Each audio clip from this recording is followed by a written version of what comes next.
पाकिस्तान का defence establishment एक नई सेल्स पिच के साथ ग्लोबल मार्केट में उतरती है और ये सब उस मई 2025 कॉन्फ्लिक्ट का बाद हुआ जो पाकिस्तान और इंडिया के दरमियान 4 दिन चलने वाली इस जंग में पाकिस्तान ने अपने डिफेंस टूल्स इस्तेमाल किए, कैसे इंडिया का मुकाबला किया और सबसे बड़ी बात, कैसे इस जंग ने पाकिस्तान को दुनिया भर में एक battle tested defence equipment supplier बनने का मौका दिया। सोचिए, एक पोटेंशियल कस्टमर कंट्री जो सस्ता और इफेक्टिव डिफेंस इक्विपमेंट ढूंढ रहा है, उसके सामने अब क्या आर्गुमेंट आता है? सर, सिर्फ JF-17 जो कि मार्केट में एक टेस्टेड जेट है, इसने असली जंग में असली दुश्मन के खिलाफ अपनी ताकत और सलाहियत आजमाई है। 7 मई को इसने दुश्मन पर खौफ तारी किया था। ये एकदम से सब कुछ बदल देता है, क्योंकि एक बैटल प्रूवन या कॉम्बैट टेस्टेड का लेबल किसी भी डिफेंस इक्विपमेंट के लिए सबसे ज्यादा कीमती सेल्स पिच होता है। मिडिल ईस्ट हो या अफ्रीका या गल्फ कंट्रीज जो इंडिया से सस्ता ऑल्टरनेटिव चाहते हैं, उनकी नज़र अब पाकिस्तान की तरफ है। हमारी ड्रोन्स, हमारे गाइडेड मिसाइल्स, हमारे कम्युनिकेशन सिस्टम्स, सब ने लाइव फायर टेस्ट एक बड़ा नंबर से पास कर लिया है।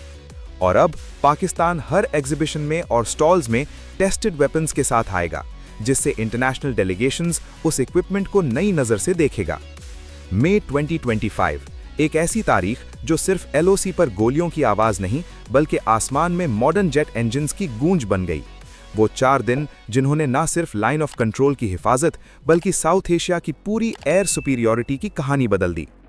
पाकिस्तानी J-10C फाइटर जेट्स के आने से पाकिस्तान की पूरी एयर स्ट्रैटेजी और उसके बाद डिफेंस की दुनिया ही पलट गई। पाकिस्तान ने अपने JF-17 thunder, J-10C vigorous, dragon और ड्रोन्स का काबिले कदर इस्तेमाल किया। इंडिया के राफेल जेट जो 4.5 जनरेशन जेट्स का मुकाबला किया, और इस सब ने मिलकर पाकिस्तान को दुनिया भर में एक बैटल टेस्टेड एयर पावर का दर्जा दिलवा दिया। PAF ने अपने तीनों एसेट्स को ऐसी कोऑर्डिनेशन से इस्तेमाल किया जिसने दुश्मन को कंफाउंड कर दिया। इसे हम द ट्रियो स्ट्रैटेजी कहते हैं। J-10C का काम था राफेल को एंगेज करना और न्यूट्रलाइज करना। उसके ASEA रेडार ने दूर से ही इंडियन जेट्स का पता लगा लिया। उसके पास PL-15 मिसाइल्स थे जो राफेल के मीटियर मिसाइल से ज्यादा रेंज रखते थे, और उस PL-15 मिसाइल से पाकिस्तान J-10C ने डिफरेंट इंडियन जेट्स को शूट डाउन किया। जब J-10C राफेल के साथ एयर एंगेजमेंट में था, तो JF-17 ने अपनी प्रिसीजन गाइडेड बॉम्ब्स और मॉडर्न मिसाइल से जमीनी टारगेट्स पर ज़रबे मुहक्कम लगा दी, जिससे इंडियन डिफेंस और मिलिट्री के कई अहम इंस्टॉलेशंस को डिस्ट्रॉय किया। इस वक्त पाकिस्तान मिलिट्री ने JF-17 और J-10C का एक साथ एक डेडली कॉम्बिनेशन बनाया हुआ था, और वो इंडियन जेट्स को कोई भी मौका नहीं देना चाहता था। इस सारे कॉन्फ्लिक्ट में पाकिस्तान एयरफोर्स का दिमाग, या उस सारे बैटलफील्ड को जो लीड कर रहा था, वो था पाकिस्तान एयरफोर्स के AWACS यानी airborne warning and control system. ये वो ऊपर वाली आंखें हैं जो हर मूवमेंट पर नजर रखती हैं, जो एक सेक की डिटेल पायलट और कमांड सेंटर के साथ शेयर करता था। उसमें एक साब 2000 एरिए AEW&C था। इसके एरिए रेडार सिस्टम ने 350 प्लस किलोमीटर्स तक के पूरे एयर स्पेस को मॉनिटर किया। इसने लॉक के अक्रॉस इंडियन जेट्स की टेक ऑफ, फॉर्मेशन और मूवमेंट का रियल टाइम डेटा पाफ के कमांड सेंटर्स और डायरेक्ट फाइटर जेट्स को फीड किया। और दूसरे थे ZDK-03 कराकोरम ईगल। ये चाइना के साथ स्ट्रेटेजिक पार्टनरशिप का नतीजा है। इसका चाइनीज ASEA रेडार सिस्टम ने इंडियन एयरफोर्स की लो फ्लाइंग क्रूज मिसाइल्स और ड्रोन्स को भी डिटेक्ट करने में खास तौर पर कामयाबी दिखाई। ये JF-17 और J-10C के बीच डेटा लिंक का पावरफुल हब बना, जिसने दिखा दिया कि इंफॉर्मेशन और टैक्टिकल स्किल कितनी जरूरी है। और इस सब कोऑर्डिनेशन और स्किल सेट से पाकिस्तान ने अपने से 5 गुना बड़ा एयरफोर्स को मात दी और इंडिया के मल्टीपल जेट्स को शूट डाउन किया और डिफरेंट इंफ्रास्ट्रक्चर को हिट किया। पाकिस्तान मिलिट्री ने इंडियन फॉरवर्ड पोस्ट्स और बंकर्स पर कॉन्सेंट्रेटेड आर्टिलरी और मोटर फायर किया। उन्होंने modern precision guided artillery shells जैसे GL सीरीज बॉम्ब्स का इस्तेमाल किया, जिससे इंडियन पोजीशंस को नुकसान पहुंचा, और कुछ तो अपना ही बंकर छोड़कर भाग गए। पाकिस्तान मिलिट्री की भी कुछ इंफ्रास्ट्रक्चर हिट हुए हैं, और ये जंग का हिस्सा है। कोई भी 100% अपने आप को नहीं बचा सकता, लेकिन इंडिया तो ना जेट्स और ना कोई इंफ्रास्ट्रक्चर डिस्ट्रॉय होने का मानता है।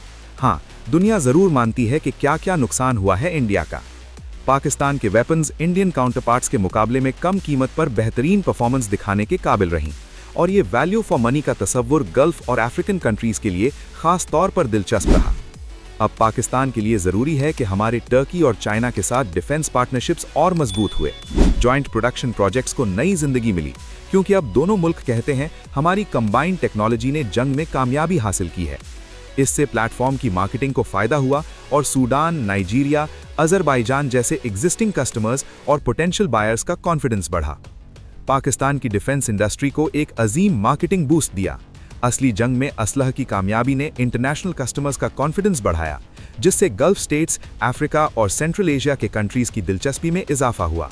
जंग के दौरान पाकिस्तान ने अपनी लिमिटेड रिसोर्सेज को मॉडर्न टेक्नोलॉजी जैसे यूएवीज, नेटवर्क सेंट्रिक वॉरफेयर और टैक्टिकल फ्लेक्सिबिलिटी से इस्तेमाल करते हुए इंडिया की बढ़ती हुई मिलिट्री सुपीरियॉरिटी का सामना किया। इसने पाकिस्तान की डिफेंस एक्सपोर्ट्स को एक न्यू क्रेडिबिलिटी दी, जो उनके फ्यूचर इकोनॉमिक प्लानिंग का एक अहम हिस्सा बन सकता है। जंग सिर्फ जेट्स और मिसाइल से नहीं जीती जाती है इंफॉर्मेशन से, और 7 मई 2025 में पाकिस्तान की एवैक्स फ्लीट ने वो इंफॉर्मेशन का फैसलाकुन एज दिया जो इस जंग का अंजाम तय करने में सबसे बड़ा फैक्टर बना।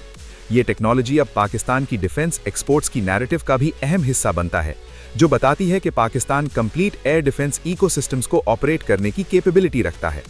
वीडियो को लाइक करें, चैनल को सब्सक्राइब करें और कमेंट्स में बताएं कि आप इस टॉपिक पर क्या सोचते हैं। शुक्रिया। अल्लाह हाफिज। पाकिस्तान जिंदाबाद।